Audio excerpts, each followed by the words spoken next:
આગળનો આપણો પ્રશ્ન છે હવે કે અનાજનું સંરક્ષણ. આપણે અનાજનું સંરક્ષણ, અનાજ કઈ રીતે સંગ્રહ કરી શકીએ, યા તો અનાજનું સંરક્ષણ શા માટે જરૂરી બની ગયું છે, બરાબર? તો એ પ્રશ્ન વિશે સમજવાનો છે. પરીક્ષામાં પૂછાઈ શકે છે કે આજે અનાજ સંગ્રહ કે અનાજ સંરક્ષણ કરવું જરૂરી બન્યું છે, સમજાવો. તો ચાલો એનામાં આપણે જોઈએ કે આજે દરેક દેશ માટે અનાજ બાબતે સ્વાવલંબી થવું જરૂરી છે. એટલે કે અનાજ દરેક દેશ પાસે હોવું જ જોઈએ. અનાજની આપણે નિકાસ કરીએ તો એકવાર ચાલે, પણ આપણે અનાજની આયાત કરવી પડે એવું ના બનવું જોઈએ. કારણ કે અનાજ એવી વસ્તુ છે કે જે દરેકને જોઈતી હોય છે, અને જો આપણે આટલા બધા પ્રમાણમાં આયાતો કરીશું તો પછી આપણા દેશની જે સ્વતંત્રતા છે એ આપણા દેશ પર આપણે કહી શકીએ દેવું વધી જાય. એટલે આજે કોઈ પણ દેશ હોય તે અનાજ બાબતે સ્વાવલંબી બનવું જ પડે. એટલે અનાજની માંગ વધી જાય, બરાબર? અનાજ જો આપણે ખૂટી જાય આપણા દેશમાં તો એની માંગ વધી જાય, બરાબર? અને એના માટે આપણે વધારે પ્રમાણમાં ખર્ચવું પડે અને મોટા પાયે અનાજની આપણને આયાત કરવી પડે તો આપણો જે દેશ માટે શું કહેવાય, રાજકીય સ્વતંત્રતા જોખમાય આપણી. હરિયાળી ક્રાંતિને લીધે અનાજના ઉત્પાદનમાં સ્વાવલંબી થયા છીએ. આપણે અગાઉ ભણ્યા હરિયાળી ક્રાંતિ, બરાબર? ઘણા એવા સાધનો, નવી નવી બિયારણોની જાતો છે, યાંત્રિકીકરણ છે, બરાબર? ઘણા ટેકનોલોજીઓ છે, પદ્ધતિઓ, સિંચાઈની સગવડો, આ બધાનો વિકાસ થયો. આ બધી આપણે વધારે પ્રમાણમાં વિકાસ કર્યો, જેથી દેશમાં શું આવી, હરિયાળી ક્રાંતિ આવી છે. અને પરંતુ દેશની વસ્તીમાં પણ તો એટલો જ વધારો થયો છે. કારણ કે આપણે જોઈએ તો વસ્તી કેટલી બધી વધી રહી છે. 2.1% દરે આપણે કહીએ તો વસ્તી વૃદ્ધિ થઈ રહી છે.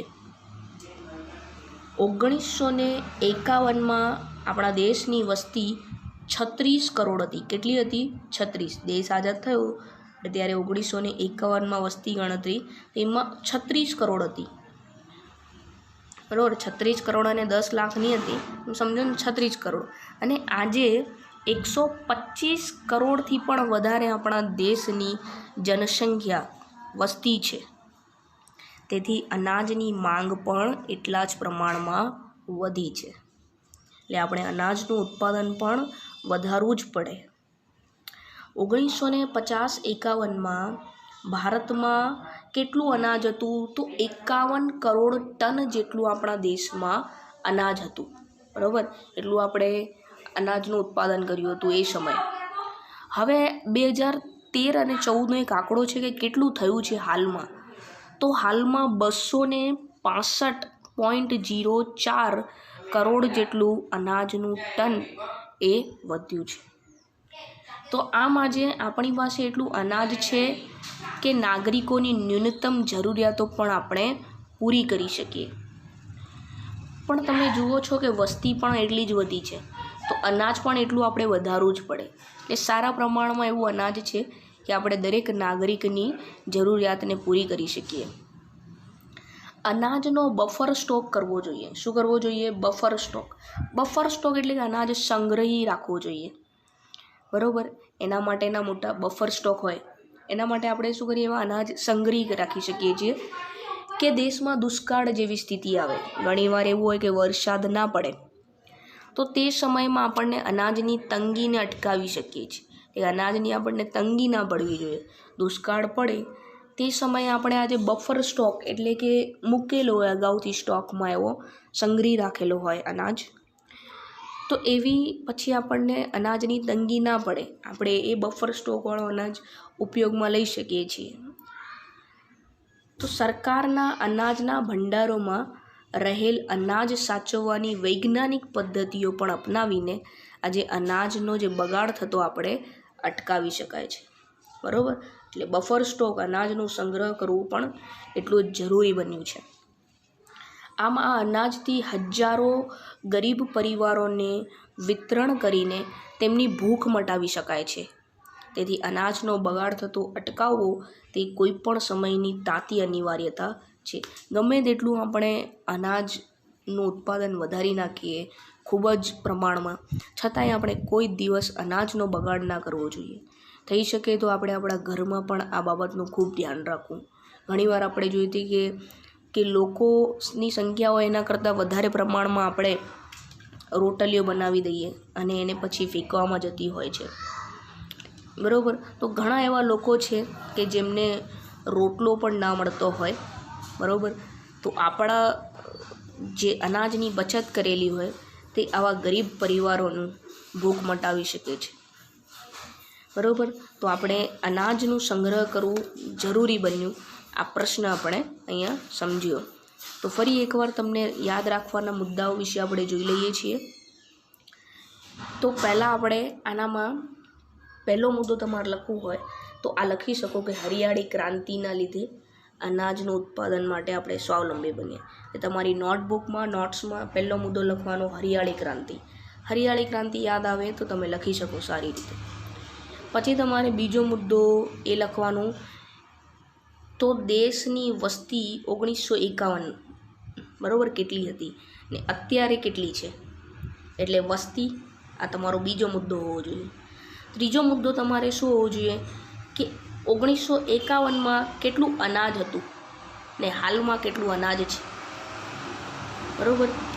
પછી એક આગળ ચોથો મુદ્દો બફર સ્ટોક. પાંચમો મુદ્દો વૈજ્ઞાનિક પદ્ધતિઓ. બરાબર.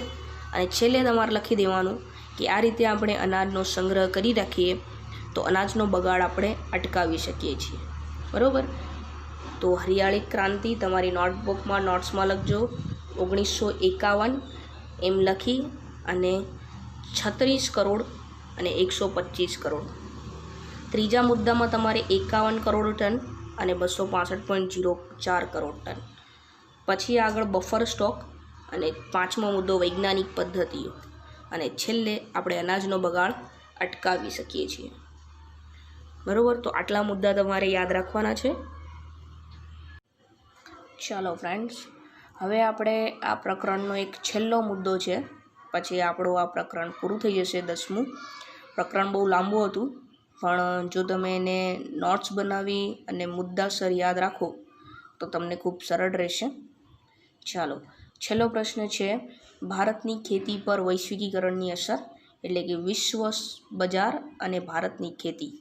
તો આ પ્રશ્ન છે આપણો વૈશ્વિકીકરણ. બરાબર. યા વિશ્વ બજાર કોને કહીશું એના વિશે ભણી આવ્યા આપણે કે દેશના અર્થતંત્ર ને વિશ્વના અર્થતંત્ર સાથે વધારે ને વધારે સાંકળવાની જે પ્રક્રિયા છે તેને આપણે વૈશ્વિકીકરણ કહીએ છીએ. બરાબર.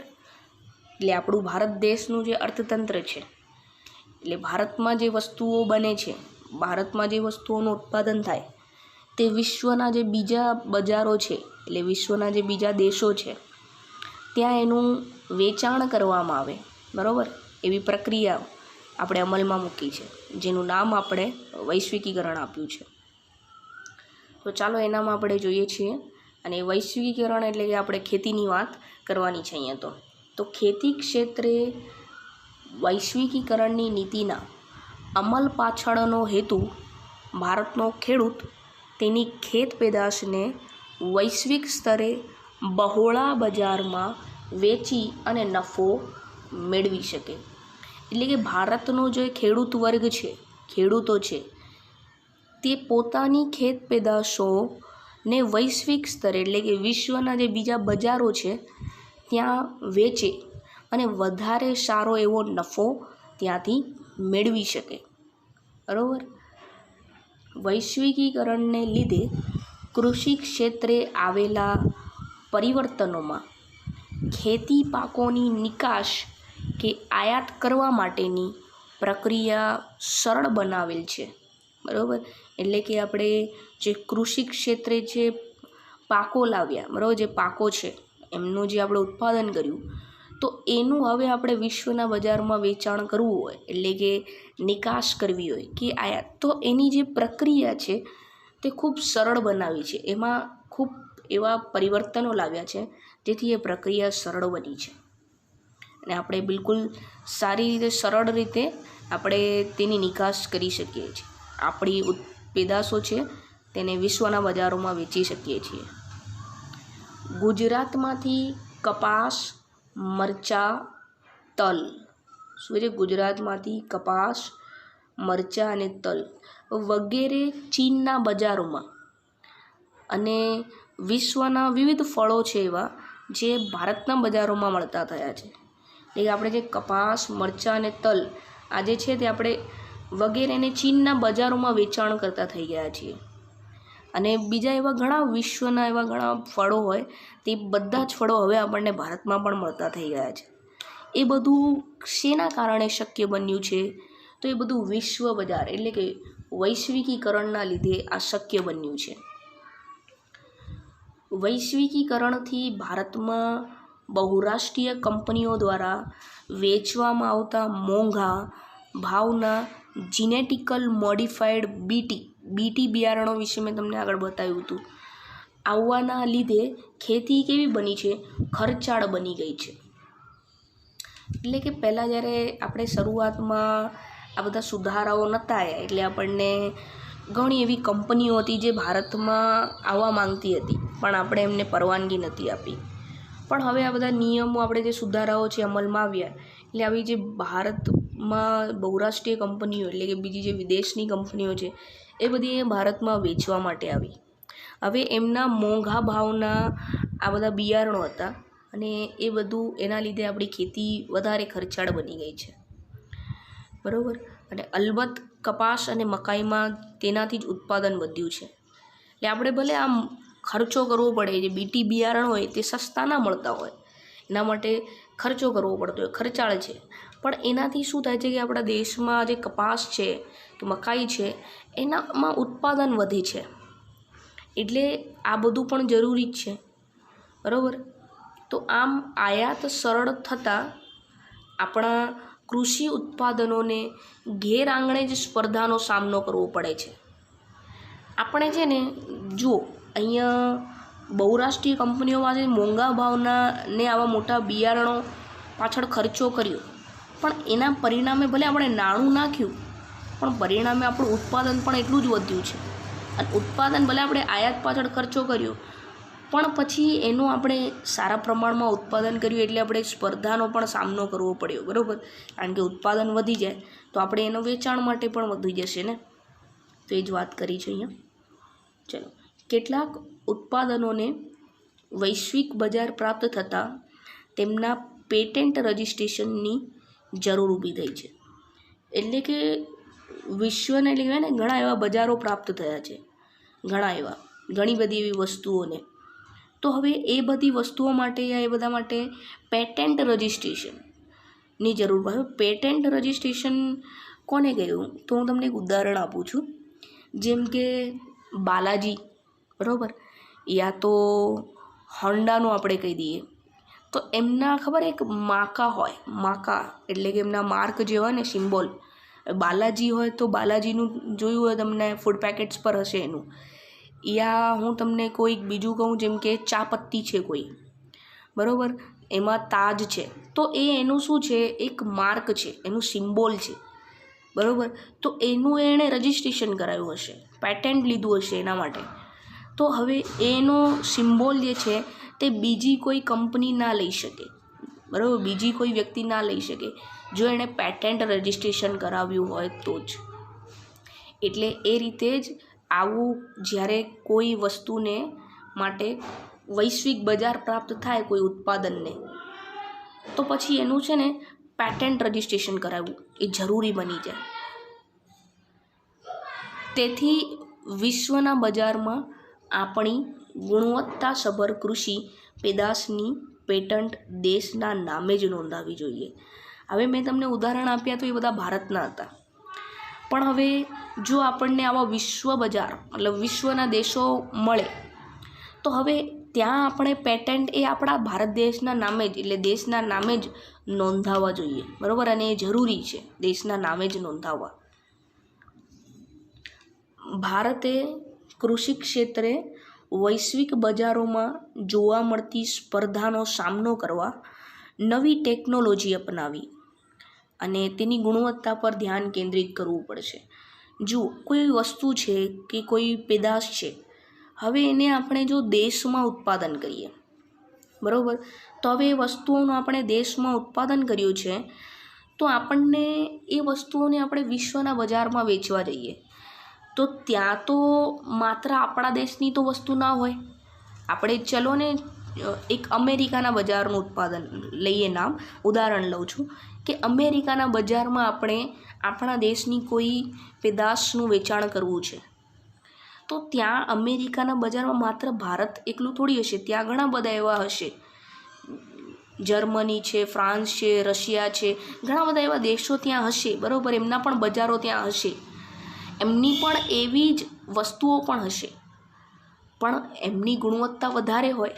શરૂઆતમાં જ્યારે દેશ એ આ વૈશ્વિકીકરણ અપનાવ્યું ત્યારે દેશ આવા વિશ્વના બજારમાં નિકાસ કરવા ગયો, એટલે આપણું જે બજાર ત્યાં, તો ત્યાં છે ને એમની આપણી દેશની જે ગુણવત્તા છે તે ખૂબ નીચી અને આપણું ઉત્પાદન પણ ખૂબ નીચું, જે ક્વોલિટી જે જોઈ એ વસ્તુમાં તે અન્ય વિદેશના જે બજારો છે એમની સારી હતી. એટલે આપણે ત્યાંથી શીખવા મળ્યું, બરાબર. એટલે પરિણામ સ્વરૂપે શું થયું, સમય જતાં આપણે પણ આવી બધી વસ્તુઓની ગુણવત્તા પર ધ્યાન કેન્દ્રિત કર્યું અને આપણી વસ્તુઓ પણ ખૂબ સારી ગુણવત્તાવાળી બનાવી છે.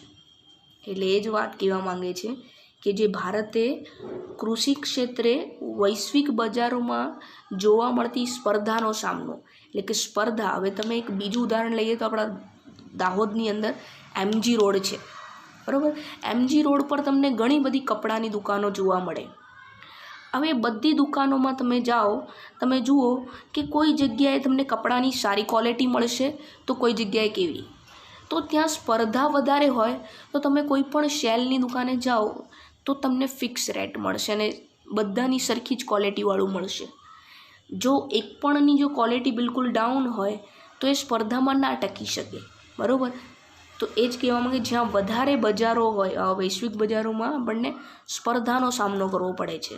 દેશ પણ આવા વિશ્વના બીજા બજારોમાં જાય તો ત્યાં ઘણા બધા દેશના બજારો ત્યાં આવે અને એનાથી આપણે શું નવી નવી ટેકનોલોજી અપનાવી છે એમને દેખીને, અને આપણી જે ગુણવત્તા, આપણી જે કાંઈ વસ્તુનું વેચાણ કરવા ગયા હોઈએ અને એની આપણે ગુણવત્તા, ક્વોલિટી પર વધારે ધ્યાન આપ્યું છે, જેથી કરીને આપણી વસ્તુનું ઉત્પાદનનું ગુણવત્તા સુધરી શકે અને આપણે સારી પ્રમાણમાં નિકાસ કરી શકીએ, બરાબર, અને આપણને પણ વૈશ્વિક બજારમાં સ્થાન મળી શકે. ચલો એક આગળ હજી મુદ્દો છે એનામાં કે કૃષિ ક્ષેત્રે જોડાયેલા લોકોની આર્થિક ઉન્નતિ અને સદ્ધરતા વધારવા આયોજનપૂર્વક પગલાં ભરવા પડશે. એટલે કે કૃષિ ક્ષેત્ર સાથે જે લોકો જોડાયેલા હોય, બરાબર, એમની સદ્ધરતા પણ કયા દરે, આર્થિક રીતે, એના માટે પણ આપણે આયોજનપૂર્વક પ્લાનિંગ સાથે પગલાં લેવા પડશે. વધતી વસ્તી જતી અને ભવિષ્યની વધનાર કૃષિ પેદાશોની માંગ સાથે આર્થિક પ્રગતિની વિકાસ કૂચ જાળવી રાખવા અન્ય હરિયાળી ક્રાંતિ માટે નક્કર વ્યૂહરચના પણ ગોઠવવાની જરૂરી બનશે. એ હરિયાળી ક્રાંતિ આપણે લાયા, પણ હવે હજી વધારાની સારી એવી આપણે હજી આપણી ગુણવત્તા સુધારી શકીએ, હજી આપણા દેશનું ઉત્પાદન વધી શકે. કારણ કે આપણે જોઈએ છીએ નિકાસ કમાણીમાં માત્ર આપણે કૃષિમાં 18% જ કરીએ છીએ, હજી આપણે વધારી શકીએ છીએ. તો એના માટે આપણે આપણા દેશની ગુણવત્તા અને ઉત્પાદન વધે તેના પર ધ્યાન દોરવું પડશે, બરાબર. તો આ પ્રકરણમાં આપણે ઘણા મુદ્દાઓની ચર્ચા કરી છે, બરાબર. તો એકવાર ફરી નજર મારી દઈએ કે આ પ્રકરણમાં આપણે કઈ કઈ બાબતોની અભ્યાસ કર્યો છે. તો મિત્રો પહેલાં આપણે પ્રસ્તાવના જોઈ ગયા હતા 60%, બરાબર. પછી આપણે જોયું હતું 22%, 18%. આ રીતે આપણા 3 આંકડાઓ હતા પહેલાં. એની બાદ આપણે દેશમાં કે કઈ રીતે હરિયાળી ક્રાંતિ આવી હતી અને એનામાં આપણે સુધારેલા બિયારણો, રાસાયણિક ખાતર એની વાત કરી અને પ્રસ્તાવનાની શરૂઆત કરી હતી. બરાબર. એની બાદ આપણે પ્રકારો જોયા હતા. બરાબર. કૃષિના કેટલા પ્રકારો છે? તો મિત્રો મેં તમને કીધું હતું 6 પ્રકારો છે, તમારે યાદ રાખવાનું. પહેલું આપણે જોયું હતું જીવન નિર્વાહ, બીજું સૂકી ખેતી, ત્રીજું આપણે આંધ્ર કે ભીની ખેતી, એનું બીજું નામ છે. પછી આપણે સ્થળાંતર ખેતી, જેનું નામ છે બીજું ઝૂમ ખેતી. પછી આપણે જોયું હતું બાગાયતી, અને છઠ્ઠું આપણે જોયું હતું સઘન, જેનું બીજું નામ છે વ્યાપારી ખેતી. તો આ 6 પ્રકારો જોઈ ગયા આપણે મિત્રો. પછી આપણે પદ્ધતિઓ જોઈ હતી. પદ્ધતિઓમાં કેટલી પદ્ધતિઓ છે? તો 3 પ્રકારો, 6 પદ્ધતિઓ 3. યાદ રાખજો, આ પ્રશ્નમાં કન્ફ્યુઝ ના થતા. પહેલું હતું સજીવ ખેતી. આપણે જોઈએ એનામાં કે કેવા આપણે ખાતરોનું વાપરવાના છે. બરાબર. ટકાઉ ખેતી આપણે જોઈ, મિશ્ર ખેતી જોઈ. ચલો આગળ પ્રશ્ન આપણે જોયો તો પેદાશો. હવે પેદાશો જોતાં પહેલાં આપણે 3 વાત કરી હતી કે ખરીફ પાક કોને કહેવાય, બરાબર, પછી રવિ પાક કોને કહેવાય અને જાયદ પાક કોને કહેવાય. તો મેં તમને કીધું હતું આ પાક ચોમાસાના સમયમાં લેવામાં આવે એને આપણે ખરીફ પાક, શિયાળાના સમયમાં જે લેવામાં આવે તેને રવિ પાક, અને જે પાક ઉનાળાના સમયમાં લેવામાં આવે તેને જાયદ પાક કહે છે. પછી આપણે ધાન્ય પાક કૃષિ પેદાશોમાં જોઈ ગયા હતા. ધાન્ય પાક, બરાબર. તો ધાન્ય પાક માટે કેટલા પાકો છે તમારે યાદ રાખવાના છે. તો ધાન્યમાં પહેલું આપણે જોયું હતું ડાંગર, પછી મેં તમને બતાવ્યું હતું ઘઉં, પછી જુવાર, પછી આપણે જોયું હતું બાજરી, પછી મકાઈ અને છેલ્લે કઠોળ. તો આ રીતે જોયું હતું. આ બધામાં 6 છે આપણા ધાન્ય પાક. કેટલા છે? 6. અને બધામાંથી આપણે 4 મુદ્દા, વધારે નહીં, 4 મુદ્દા ખાલી યાદ રાખવાના. વરસાદ, તાપમાન, જમીન, અને ભારતના કયા રાજ્યો છે, અને છેલ્લે ગુજરાતના. નહીં તો આ કયો પાક છે, ઉષ્ણ, શીત કે સમશીતોષ્ણ. બરાબર. પછી આપણે જોયા હતા તેલીબિયા, કેટલા પ્રકારના તેલીબિયા છે. આનામાં પણ આપણે જોયું કે પહેલે મગફળી ગુજરાતમાં થાય છે, એટલે વધારે જિલ્લાના નામ હશે. પછી તલ, પછી સરસવ, પછી નારિયેળી, અને હજી છે એરંડા. બરાબર. આટલા આપણે જોયા હતા. તો આ તેલીબિયા છે. એની બાદ આપણે પીણા જોયા હતા. તો પીણા કેટલા પ્રકારના આપણે જોયા? 3 પ્રકારના: ચા, કોફી અને કોકો. બરાબર. તો આ રીતે આપણે જોયા હતા. અને મેં તમને વાત કરી હતી ઢોળાવવાળી જમીન જોઈએ છે આના માટે, અને કેટલો વરસાદ જોઈએ છે એની વાત કરી હતી. તો એકવાર ચા માટે કહી દઉં છું કે કેટલો વરસાદ, ફરીથી કે 200, અને આને આપણે કેટલો જોઈએ છે? 150 થી 200 જેટલો, પણ આને ઝાપટા સ્વરૂપે જોઈએ છે. બરાબર. અને આનામાં મેં તમને કીધું હતું કે કોફીનો જે પાક છે એને મોટા વૃક્ષની છાયડામાં ઉછેરવામાં આવે છે. ચલો પછી આપણે રોકડિયા પાકો જોવાના હતા, અને રોકડિયા પાકો આપણે જોઈ ગયા. તો એ રોકડિયા પાકોમાં કપાસ, પછી આપણે જોયું શેરડી, શણ, તમાકુ અને રબર. આટલા આપણે જોયા. બરાબર. તો આ ખાસ પ્રશ્નો હતા 2 માર્ક્સના, આટલામાંથી આવી શકે. પછી આપણે ઔષધીય પાકો જોયા, અને ઔષધીય પાકોની સાથે આપણે મસાલા, અને એ આપણે ફોટામાં પણ જોયા હતા, કારણ કે ખૂબ એવા હતા નામ જે આપણે પહેલી વાર સાંભળ્યા હોય. પછી ફળો, શાકભાજી અને ફૂલો. તો આ રીતે આપણા અહીંયા જે કૃષિ પેદાશો છે તે પૂરી થઈ હતી. એટલે આ રીતે એનું વર્ગીકરણ કરી અને તમે બધા જ મુદ્દાઓ ખૂબ સારી રીતે બેસાડી શકો છો તમારા મગજમાં. પણ રોજ માત્ર 20 મિનિટ તમારે તમારા નોટ્સ આ જે લખ્યા છે એને તમારે જોવું પડે. પછી આપણે ટેકનિકલ સુધારા અગત્યનો પ્રશ્ન છે અને સંસ્થાગત સુધારા આ પ્રશ્નો ભણ્યા. બરાબર. સંસ્થાગત અને ટેકનિકલ બંને જુદા છે. બરાબર. સુધારા છે કૃષિ ક્ષેત્રે.